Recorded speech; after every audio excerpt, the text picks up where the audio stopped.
Bonjour. L'arbre généalogique de Percy Jackson et des Olympiens est plutôt compliqué, compte tenu de tous les dieux grecs et titans qui composent ce long tableau. Dans cette idée, voici des explications et n'hésite pas à commenter si tu apprécies la vidéo. Merci.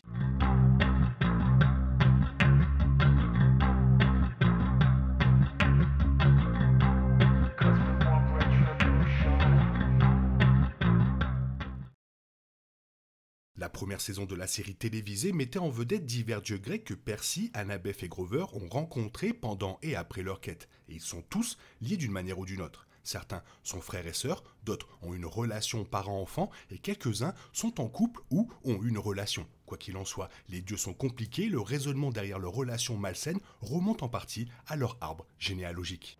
En fin de compte, la saison 1 a présenté 7 dieux grecs et un titan. C'est Disney Plus renouvelle la série pour plusieurs saisons, ce qui semble inévitable en raison de sa popularité écrasante sur les réseaux sociaux. Des êtres encore plus puissants apparaîtront dans les prochains épisodes. D'ici la 5e saison, qui sera probablement basée sur le dernier livre de l'histoire principale, tous les dieux grecs seront apparus d'une manière ou d'une autre, si la série continue d'être fidèle au matériel source. Bien qu'il ne soit techniquement pas un dieu grec, Cronos est le père de nombreux Olympiens. Cronos, le roi des titans, est l'antagoniste principal de l'histoire, alors qu'il tente de sortir des gouffres du Tartare, où son fils, Zeus, l'a jeté après l'avoir découpé en milliers de morceaux il y a des lustres. Il veut déclencher une autre guerre contre les dieux grecs.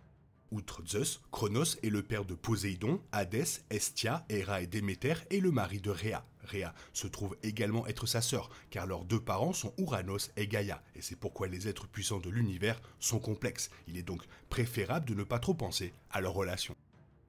Rhea est l'épouse et la sœur de Cronos, dans la mythologie grecque et dans Percy Jackson et les Olympiens. Elle est la déesse titan de la fertilité, de la maternité et de la protection. Rhea est également la mère de Zeus, Poséidon, Hadès, Hestia, Héra et Déméter, mais contrairement à son mari, la déesse titan n'a pas été rejetée par ses enfants. Bien qu'elle n'apparaisse pas du tout dans l'histoire, Rhea a toujours été présente et fait partie de la vie de sa famille. Zeus, joué par Lance Reddick, est le plus puissant des dieux grecs, étant donné qu'il est le roi de l'Olympe et le dieu du ciel. Ses parents sont Cronos et Rhea, tandis que ses frères et sœurs sont Poséidon, Hadès, Hestia, Héra et Déméter. Héra est également l'épouse de Zeus, mais leur relation est pleine de tensions et n'est certainement pas le mariage le plus sain. Les enfants de Zeus comprennent Arès, Héphaïstos, Athéna, Apollon, Artémis, Hermès et Dionysos. Compte tenu de son pacte avec ses frères, Zeus n'a pas d'enfant demi-dieu dans la série. Zeus, Poséidon et Hadès ont convenu de ne pas engendrer d'enfants après la Seconde Guerre mondiale à cause de la grande prophétie de l'oracle de Delphes et parce que leur sang mêlé était beaucoup trop puissant. Zeus a rompu l'accord lorsqu'il a eu Thalia avec une humaine nommée Meryl Grace, mais sa fille est décédée 5 ans avant les événements de la saison 1. Après la mort de Thalia sur la colline des Sangs Mêlés, Zeus l'a transformée en pain qui sert de frontière au camp des Sangs Mêlés. Poséidon est sans aucun doute le dieu grec le plus important de Percy Jackson, étant donné qu'il est le père du personnage principal. Le père de Percy est le dieu de la mer, interprété par Toby Stephens dans la série, et Percy est le fils unique de Poséidon en raison du pacte des trois grands. Semblable à son frère Zeus, Poséidon a rompu l'accord lorsqu'il a rencontré Sally Jackson, qui a ensuite donné naissance à Percy. Alors que son frère Zeus est l'Olympien responsable du mont Olympe, Poséidon possède lui-même beaucoup de pouvoir et son propre royaume sous la mer. La rivalité de Poséidon avec Zeus est tristement célèbre, comme le montre le final de la saison 1, mais il est également connu pour sa querelle avec sa nièce, Athéna. Hadès est le dernier membre des trois grands dans Percy Jackson et les Olympiens, étant donné que Zeus et Poséidon sont ses frères. Les parents du roi des enfers et dieu des morts sont Cronos et Rhea, tandis que ses autres frères et sœurs incluent Hestia, Héra et Déméter. Bien qu'elle ne soit ni mentionnée ni vue dans la série, Hadès est marié à Perséphone, la fille de Déméter. De plus, Hadès n'a pas d'enfant dans la saison 1, il est donc le seul de ses frères à ne pas rompre le pacte des trois grands. Héra fait partie des Olympiens non présents dans la saison 1 de la série fantastique, mais s'il y a plus de saisons, elle fera sans aucun doute sa présence assez tôt, puisqu'elle est l'épouse de Zeus, Héra et la reine de l'Olympe, mais elle est aussi la déesse du mariage, ce qui signifie qu'elle ne trompe pas son mari et n'a pas d'enfant avec des mortels, et pourquoi les infidélités de Zeus la mettent terriblement en colère, mais avec Zeus, elle a eu Héra, Arès et Héphaïstos. Déméter est la déesse des moissons, mais on ne la voit pas dans la première saison. Déméter a une liaison avec Zeus et ensemble ils ont eu Perséphone, qui sera plus tard piégée dans un mariage avec Hadès, au grand désarroi de sa mère. Bien que Déméter ait un siège sur l'Olympe, elle n'a pas une présence significative dans l'histoire, du moins dans la série de livres. Même si cela ne semble pas être le cas après la saison 1, Hestia joue un rôle important dans l'histoire de Rick Riordan. Hestia, la déesse grecque du foyer, est aussi une déesse vierge. Elle n'a donc jamais eu d'enfant et n'a donc revendiqué aucun demi-dieu au camp. Elle n'a pas non plus de trône sur l'Olympe et s'occupe plutôt du foyer sacré dans la salle du trône, que l'on peut voir dans l'épisode 8. Athéna n'est pas apparue dans la saison 1, mais elle a quand même fait connaître sa présence dans l'épisode 4. Athéna, la déesse de la sagesse, est la fille de Zeus, et pour faire court, elle éclate la tête de son père pour sortir pleinement développée et portant une armure de combat. Par conséquent, les enfants demi-dieux d'Athéna naissent de la même manière, en tant que pensée de la déesse. Mais ils ont toujours des pères humains. Annabeth Chase est l'un des nombreux enfants d'Athéna au camp, et la querelle de sa mère avec Poséidon rend sa relation avec Persie un petit peu compliquée.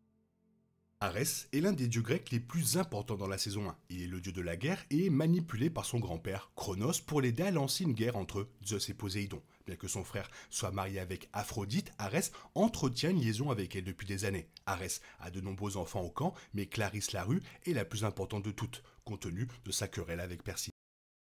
Aphrodite est une autre déesse grecque non représentée dans les 8 premiers épisodes de la série, mais elle est mentionnée lorsque Percy et Annabeth s'aventurent dans le tunnel de l'amour à Waterland pour récupérer le bouclier d'Arès. Elle apparaîtra sans aucun doute dans les saisons ultérieures, probablement la 3e, si le service de streaming la renouvelle. Aphrodite est la déesse de l'amour et de la beauté et la fille d'Ouranos.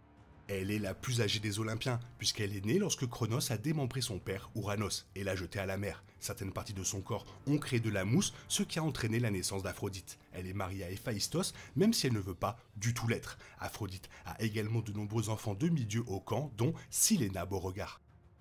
Héphaïstos est le dieu grec de la forge et des forgerons et est apparu dans l'épisode 5. Comme mentionné, Héphaïstos est le fils de Zeus et d'Héra et le mari d'Aphrodite. À sa naissance, sa mère le trouvait tellement hideux et l'a donc jeté du haut du mont Olympe. Héphaïstos a survécu, mais il a été définitivement handicapé et a toujours gardé rancune contre sa mère. Le dieu a engendré de nombreux enfants, dont Charles Beckendorf, le conseiller en chef de la cabane d'Héphaïstos au camp des Sans-Mêlés.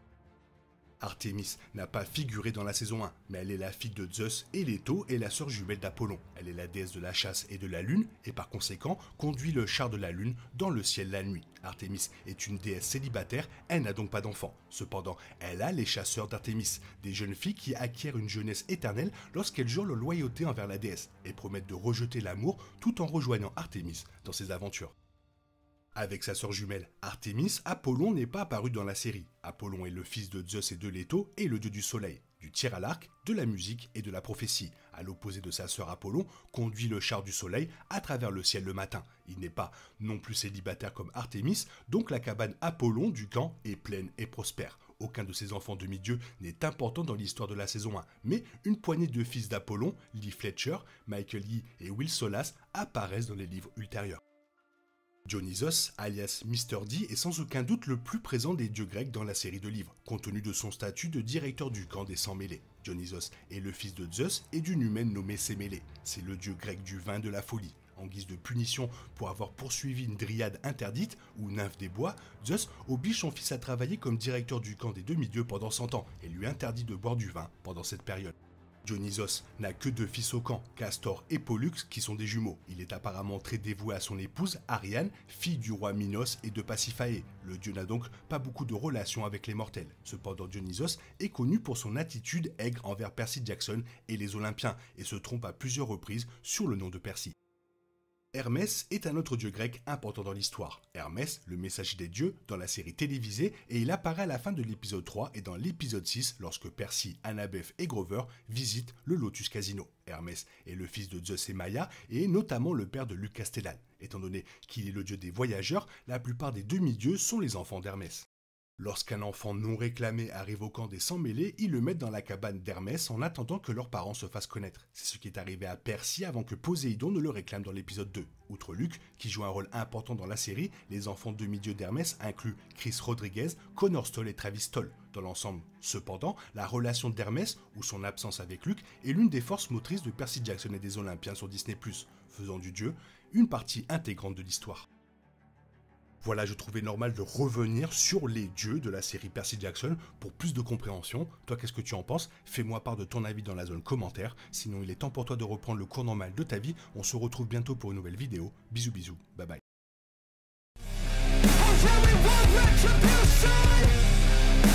We want retribution.